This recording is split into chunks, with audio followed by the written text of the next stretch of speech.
It's winter here in Colorado. It's pretty chilly, but fortunately I have some new heated gear to try out. And I also have some tips on how to stay warm when you're moto camping in the cold. So let's go on an adventure.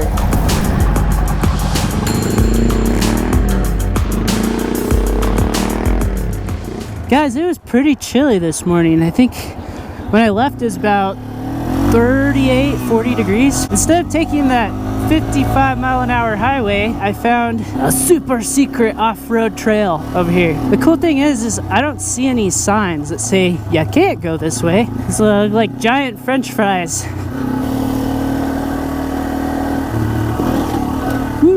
Then this kind of turns into its own road. Yeah, this is way more fun than the highway, especially when it's pretty chilly out. It was crazy. When I was on the highway yesterday, I was driving my car. It turned into a construction zone, 45 miles an hour. I was going 65, and then all these people were just passing me like I was Granny on Sunday. It was crazy. They were probably going like 90 miles an hour.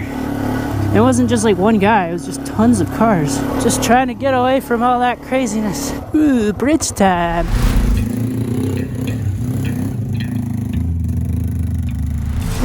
Woo! I love that part. Ooh, this should be fun. Throttle! So it's not even supposed to get above 50 today. And that's around here too. It's probably gonna be even colder in the mountains. Which is crazy because I'm burning up right now. And I even had to take off my thermal shirt and hoodie before I left. Just going to the end of my driveway, I felt like I was in the Mojave Desert, midsummer. Ooh, there's a tube right there. Yeah, I love this little shortcut. Actually, you should call it a fun cut. This fence has seen better days. Hello, abandoned couch. Oh, and then we can continue on over the road. That couch has been there for a long time. It's moved around though. I don't know who moves it. Oh, and there's like a motocross track over here. This guy riding. Oh, we got a washer. That's new. Yeah, the motocross track is on the other side. This is the end of the off-road area, as far as I know. But at least there's like never anyone on this road hardly. Speed limit's like 45 or something. It just parallels the main highway up there. When I first got this bike, I always tried to shift up to another gear. It doesn't do nothing. All right, let's get some gas, cause I'm gonna run out soon. I always put my visor down when I fill up so I don't splash gasoline in my eyes because that would really suck.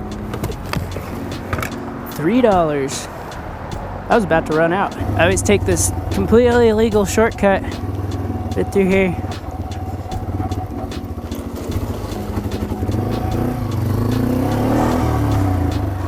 So glad they put this turn lane here. It was super sketchy before.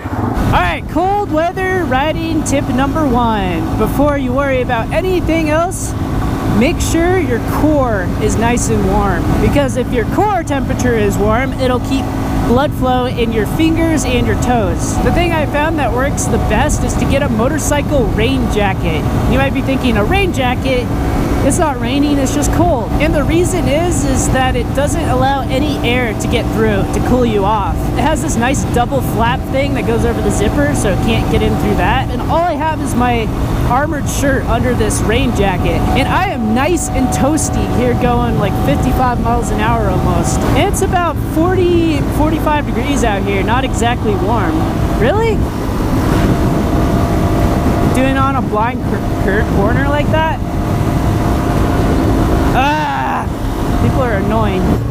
Alright, here we are. No more of that nonsense until tomorrow. So I bought these Kenimoto heated gloves, and they're battery powered, and I've always wanted to try some battery powered winter gloves like this. And I bought these with my own money. They're about $60. I'm gonna go ahead and turn them on, see how they do. Just without the heat, these kept them pretty warm. So I am going to install heated grips on this bike and get some hippo hands that cover the hand guards, keep the wind off your hands. Because I feel like that would be the most convenient thing, where you just flip a switch and you got heat. But I am pretty curious of how well these actually will work. You could definitely feel the heat. It's more like in the knuckle area, maybe a little bit of the fingers. Ooh, these are pretty toasty though. Yeah, I think I'm gonna turn these off so they don't get, the hands don't get too hot. The thing about motorcycles, especially dual sports, because you're riding on and off-road, is that it's kind of challenging to regulate your temperature. When you're riding off-road, you're getting warmed up and you're sweating, and then you hop on the highway and you're just sitting still, and then all that sweat makes you cold. But the best thing to do is to wear layers, so you can add layers or take them off depending on what you need. So the goal is to not get hypothermia or heat stroke. You're gonna be a little uncomfortable no matter what you do on a motorcycle, but that's what makes you feel alive. I have not been up here in quite a while. Yeah, it's definitely starting to feel a little cooler up here. Oh, I got a little air. That's how I break my subframe, with all this stuff on the back. Oh wow, when I open my visor, it is definitely chilly. It's definitely the sun that helps keep you warm on cold days like this. Oh, they blocked that area off. I always like to ride through there. It was fun. My fingers are starting to get a little chilly. I'm gonna turn these gloves on again. There we go. The only thing I can say so far is there's not a lot of heat on the front of your hands. It's kind of the opposite of what heated grips would do, because those would put a lot of heat on the front but not on the back.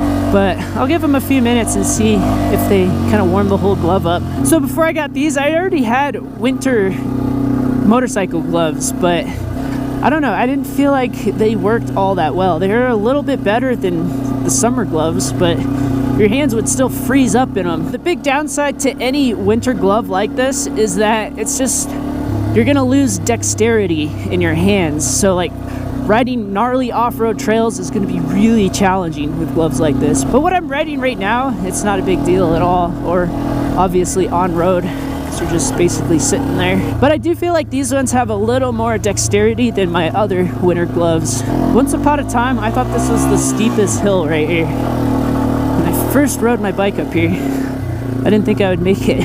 Let's check out this view up here real quick.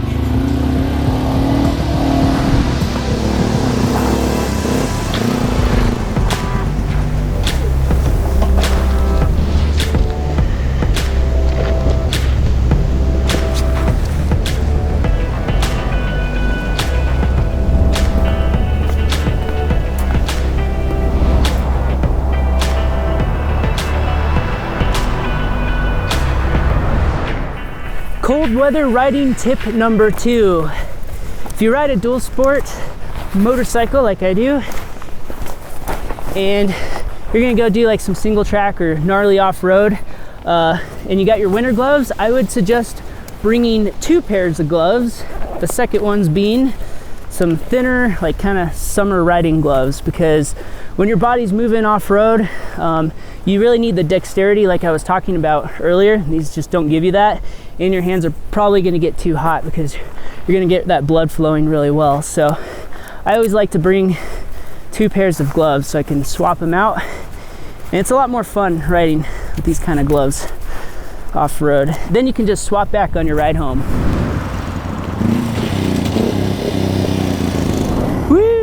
Yeah, I definitely feel like I can control the bike a lot more with thin gloves, but it's just a trade-off. Oh, it's definitely warmed up a bit. It's so nice having that sun. Whoa, this is new. I don't remember this going around. It's crazy when you don't come up here for a while. Stuff kind of just changes. It's really weird. Let's see what time it is. 1:45. Dang, time just flies by. Wow. There's always people there. Always. A big old monster rock.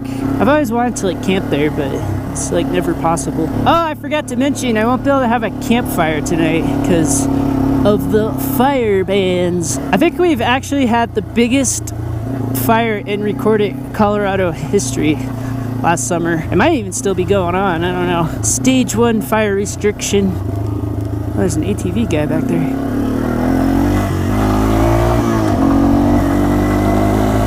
Not seen even a little bit of snow. It's kind of good though, because that means there's not a lot of puddles, and these boots that I have, they are not waterproof at all. As soon as I go through a puddle, my feet are soaked.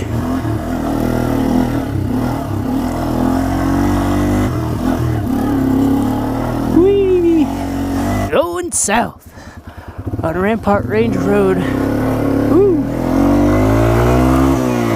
I gotta stay on this for a little bit. I like put my mirrors out in case someone sneaks up behind me. So this one time I was up here and it was actually nicer than this, but once the afternoon came around, this snowstorm just hit like out of nowhere. It started raining real bad and then it started snowing, and then the snow just got like worse and worse and worse, and I wasn't really prepared. I did have my winter gloves, but they didn't help all that much. It was crazy. My visor kept getting fogged up and just covered in snow, and my headlight was packed full of snow, and it was bad, especially because my feet were soaked because I went through some puddles earlier, and I literally had to stop so many times to warm my hands up on the engine, and I had to take my feet out of my boots and warm those up on the engine too. It was actually kind of scary because my socks were starting to actually freeze when I took them out of my boots, and I like started losing all feeling, but I warmed them up on the engine, got them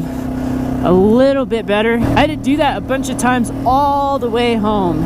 But yeah, that was the scariest, longest ride home I've ever had, and visibility was just awful too. But thank God I made it home alive. Yeah, I guess the moral of the story is to be prepared, especially because I did not expect there to be a snowstorm. Oh, we're almost to the turn. Washboards. Yeah, my hands are starting to get a little cold right now. I usually won't swap them out until it gets really bad. I think the problem is with those big, thick winter gloves is that your fingers can't keep each other warm. I guess that's the reason they have mittens, but I don't think that would work too well on a motorcycle. So yeah, each finger is just enclosed in its own little tomb. Hello, snow. It's not that slippery. I don't think I missed my turn. Oh no, I didn't. It's up here a ways. Alright, we're almost to the turn. Oh, ATV club over there. I came back here in the night one time. This is where I put one of the trail cams. Oh yeah, I think this is it right here. Yeah, this is the one. It's a little gnarly, not bad though. Oh, hello. Oh, it's like, for some reason, I think the big tires just make the TW want to like constantly fly out of the rut. It just makes it flop around. I don't know, maybe it's just me. There's a cool hill climb over there, but I'm not gonna do it with all my MotoCamping gear. Yeah, I'm just gonna take the rut. I feel like I'm gonna end up sliding down there anyways. Oh yeah, we gotta go up another one of these climbs. Just gonna put it in first. It's slippery. There's a couple roads that go around here. No, I feel like this is a different one. It might be the other one I'm thinking of. This one wouldn't be too bad for camping. Alright, this has got to be the one. See, this is totally a road. I wouldn't worry about it. Oh, I love this area. So foresty. Oh yes, I remember this log. Ooh. Oh, and this one too. That was a lot easier than last time because it wasn't pushed as far down in the ground. And here we are, the T-Dubs Hotel. That kind of looks like a road, but it's not. It just ends because I went up there one time. Guys, have you ever seen one of these multi-tool shovels? There's the shovel part. I actually brought this because I thought there might be a good amount of snow up here in case I like get stuck or I have to make a trail somewhere, or I have to clear some snow or something for my tent. And they have these like little tools in these tubes as well. Oh, check that out. It's a little mini saw. You just flip it around and you have a handle for it.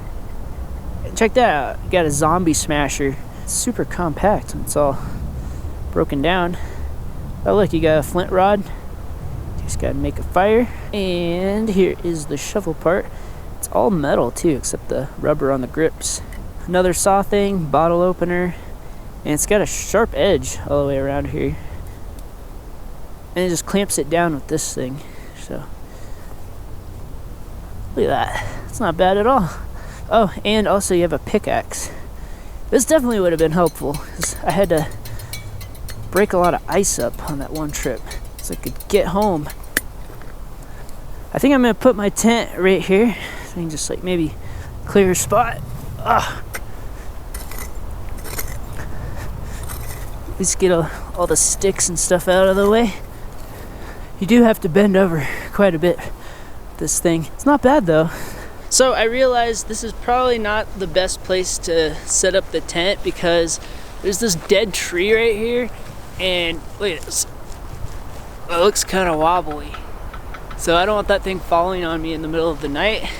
The problem is there's nowhere else really up here that's flat. So I think I'm just gonna stick it over here.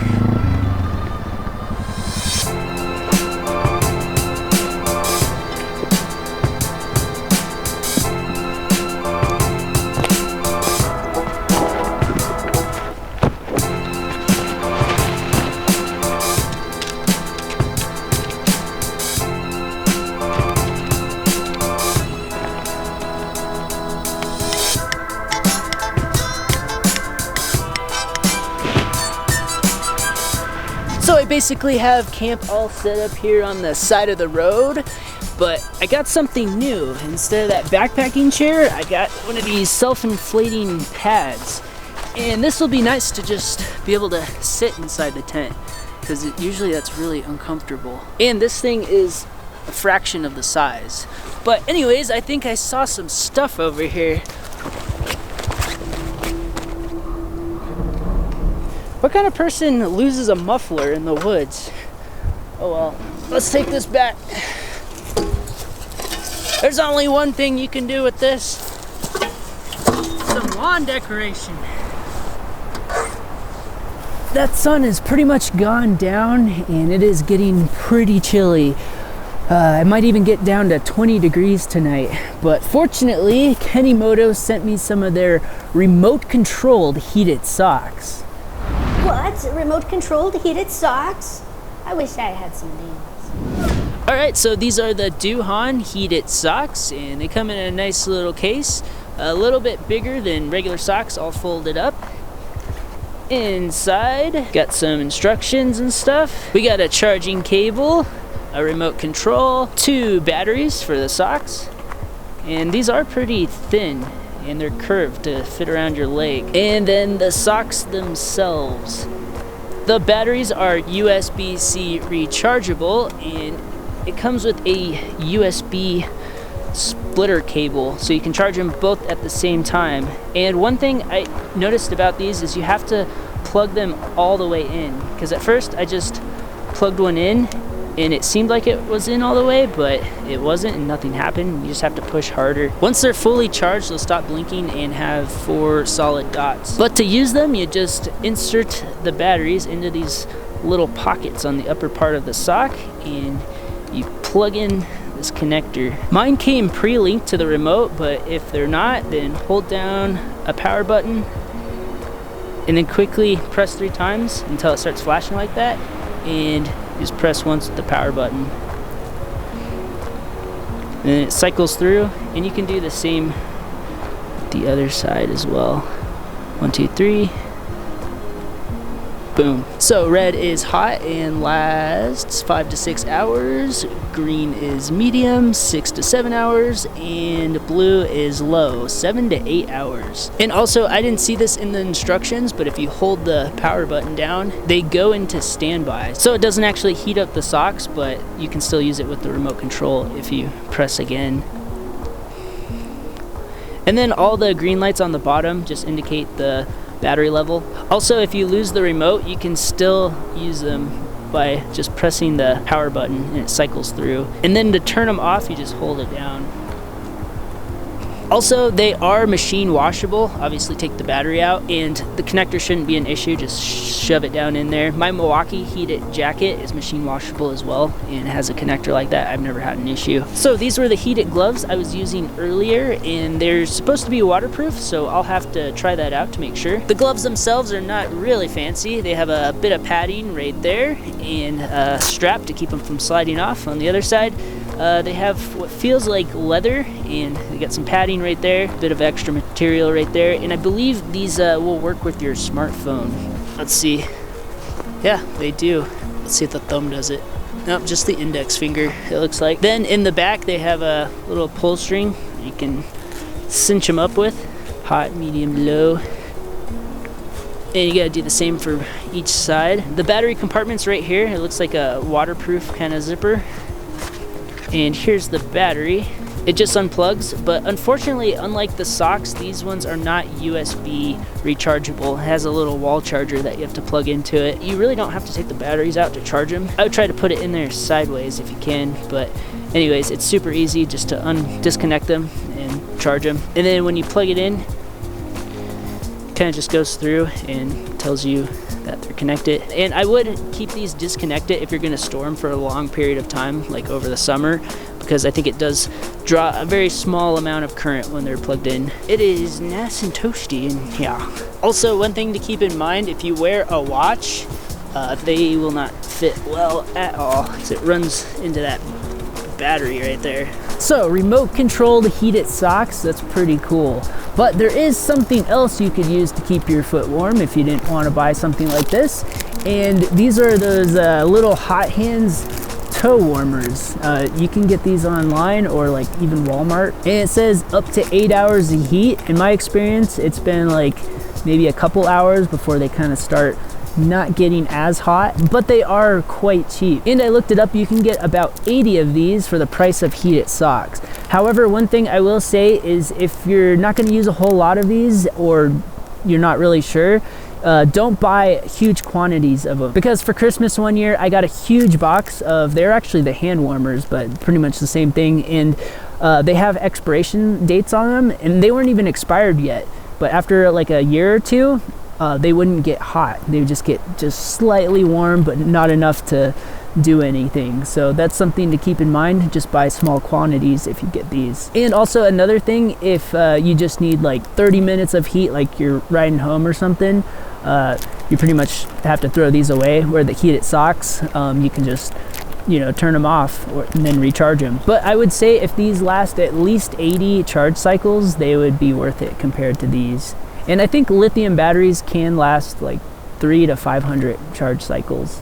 So I think these heated socks are a really cool idea, but there is one big problem with them. They're made with 80% cotton, and unfortunately cotton is not the best sock material for cold weather and adventures and stuff. These are what I normally wear, and it's a wool blend sock. I think it's called merino wool. It's actually really soft and not itchy or anything. It's got some other stuff in it as well. The big difference between wool and cotton is that wool will, I think, hold about 1/3 of its weight in water before it even really feels wet. And when it does get damp and kind of wet, it'll actually still keep your foot warm. Cotton, on the other hand, saturates with water pretty quickly, and it'll make your feet clammy and cold, and doesn't insulate them when they're wet like that. However, I think these will still be good for like sleeping at night in my sleeping bag, because my feet aren't really going to get wet. But when you're riding and stuff, I really definitely prefer wool. I really like the idea of these, but hopefully maybe someday they will change them to wool.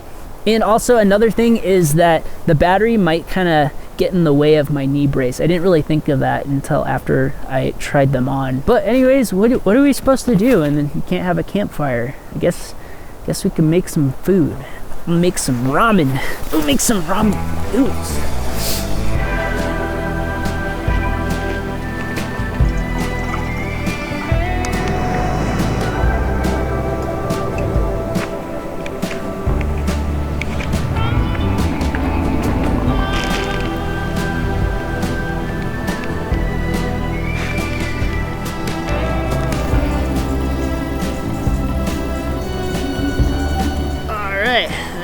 All done. And I have this sport thing, but of course I left it at home. So I whittled some chopsticks. Should work, hopefully. Oh yeah. I'll be honest with you guys, I've had a little bit of melancholy since I've been here. Might have something to do with not being able to have a fire. Like right now, it is 31 degrees. That is quite chilly. Also have some pizza goldfish. Should be pretty nice.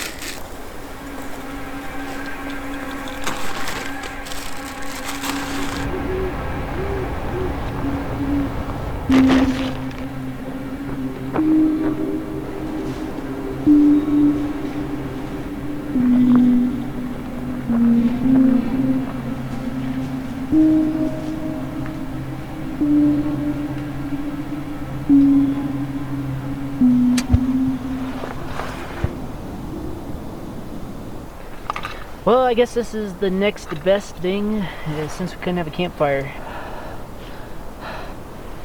It's so cold, about 29 degrees last time I checked.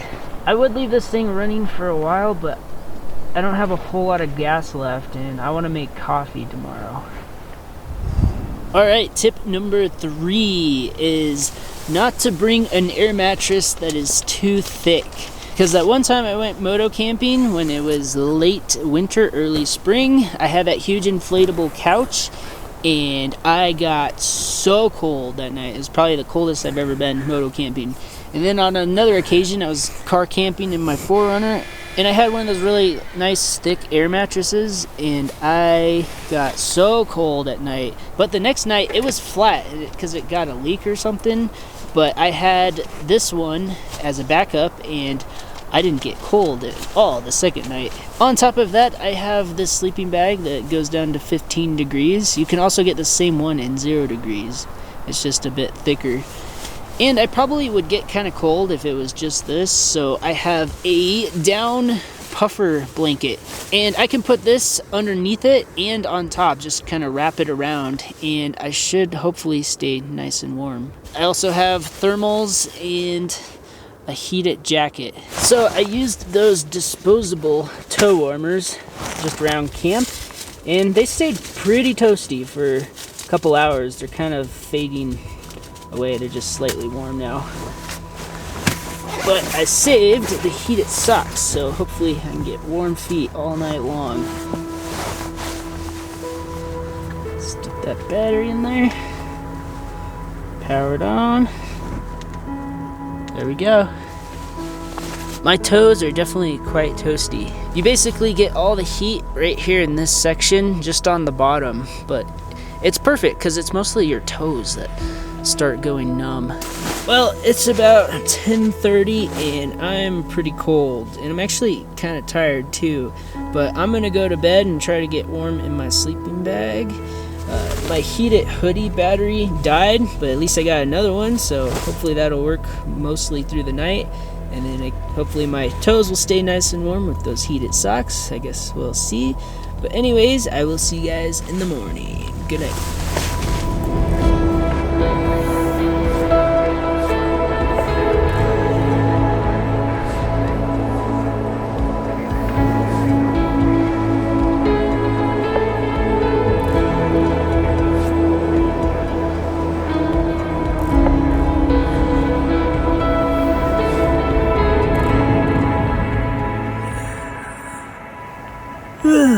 Good morning. I actually slept quite well last night. My feet stayed warm all night long.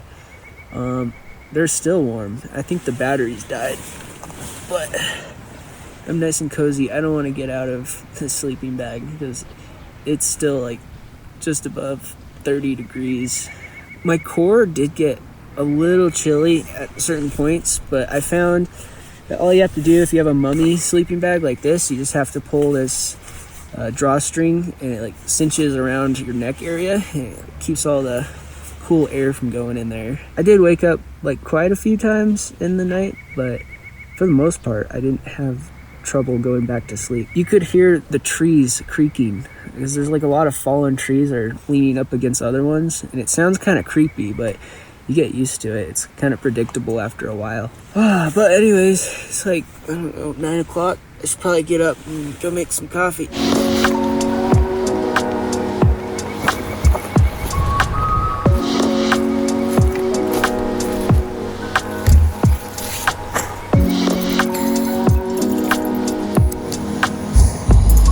There is one bright side to moto camping in the cold like this. There's no bugs. Instant espresso.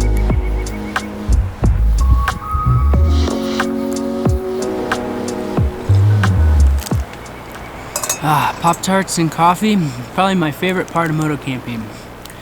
But next we gotta do my least favorite part of moto camping.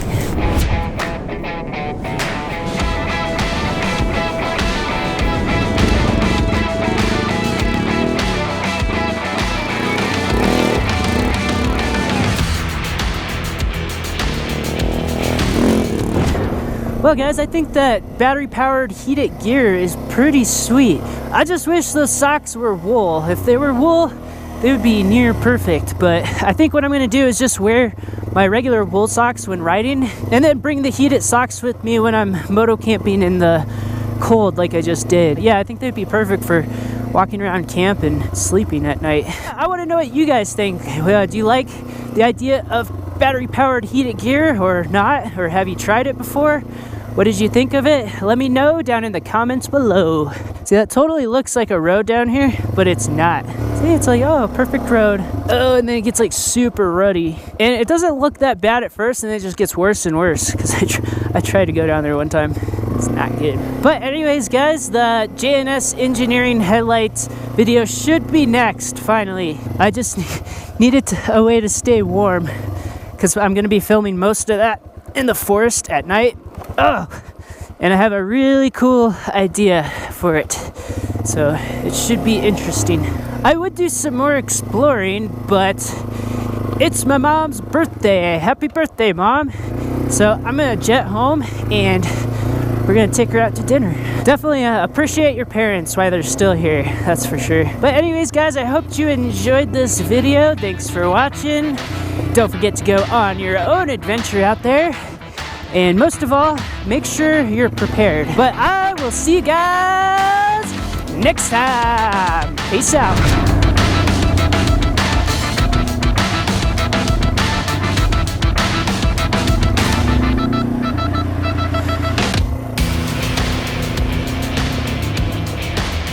Yep, I forgot my shovel. All right.